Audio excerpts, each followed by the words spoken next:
கனியாக ஈட்டி தரக்கூடிய ஒரு காலமாக இருக்கும்.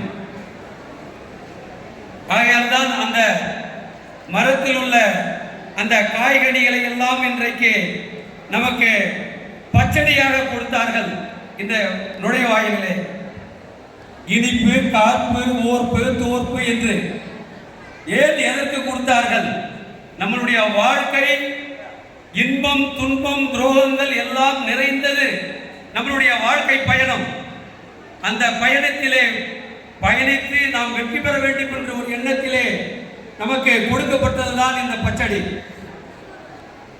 ஒரு சிறு சுருக்கமாக, ஏன்னா 5 நிமிஷம் தான், 5 நிமிஷம் அதில் டெலிவரி பண்ணிடுறேன். நம்மளுடைய கெங்குசாமி நாடு அவருடைய கடந்து வந்த பாதை ஏதோ மலர்களால் தூவப்பட்ட பாதை அல்ல. அந்த பாதையிலே அவர் பயணித்து 1983 ஆரம்பித்து 2018 வரை கிட்டத்தட்ட 33 வருடங்கள் அவருடைய பயணம் நம்முடைய இனத்திற்காக. அவர் தமிழகம் மட்டுமல்ல, இந்தியா மட்டுமல்ல, உலக அளவில் உள்ள நம்மளுடைய கம்மியின சொந்தங்களையும் தெலுங்கு பேசும் மக்களையும் ஒன்றிணைத்து ஒரு மாபெரும் வெற்றியை படைத்துள்ளார் என்றார். அவருக்கு நிகர் தலைவர் வேறு யாருமே இல்லை. நம்மளுடைய சங்கத்திற்கென்று ஒரு வரலாறு உண்டு. அது நிறைய பேருக்கு தெரியாது. உண்மையிலே நிறைய பேருக்கு தெரியாது. நிர்வாகிகளுக்கும் சில பேருக்கு மட்டும்தான் தெரியும். 1982 முதலிலே சென்னையிலே ஆரம்பிக்கப்பட்டதுதான் இந்த சங்கம். PS ராஜகோபால் நாயுடு MP அவர்கள், வெங்கடாஜலம் பார்த்தசாரதி கிருஷ்ணசுவாமி அவர்கள் கொண்டல்சாமி பொதுச் செயலாளராகவும், ME தேவராஜன் அவர்கள் பொருளாளராகவும் ஆரம்பிக்கப்பட்டு அவர்கள் 1982 ஆரம்பிக்கப்பட்டது. அவர்தான் பவுண்டர். அவருடைய பவுண்டருடைய போட்டோ, அவருடைய பேனர் நான் ஒரு வேண்டுகோளை வைக்கிறேன்.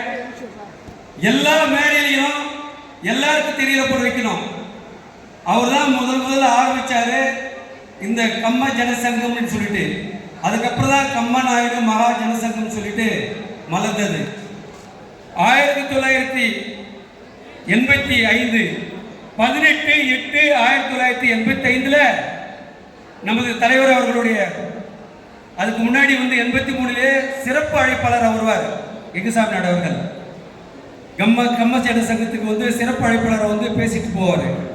ஆனால் அதற்கு தகுந்த தலைவர், நம்ம இனங்களை காப்பாற்ற வேண்டும் என்றால் நீங்கள் தான் தகுதியான தலைவர் அப்படின்னு சொல்லிட்டு PS ராஜகோபால் நாயுடு அவர்கள் 18/8/1985 நம்மளுடைய கெங்குசாமி நாயுடு அவர்களை தலைவராக்குறாங்க.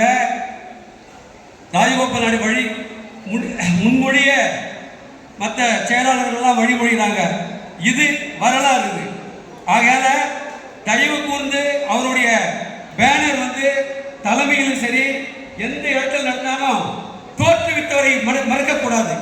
ஏனென்றால் நான் பார்க்குறேன், எல்லா நிகழ்ச்சியிலும் பார்க்குறேன், எல்லா இடத்துலையும் பார்க்குறேன்.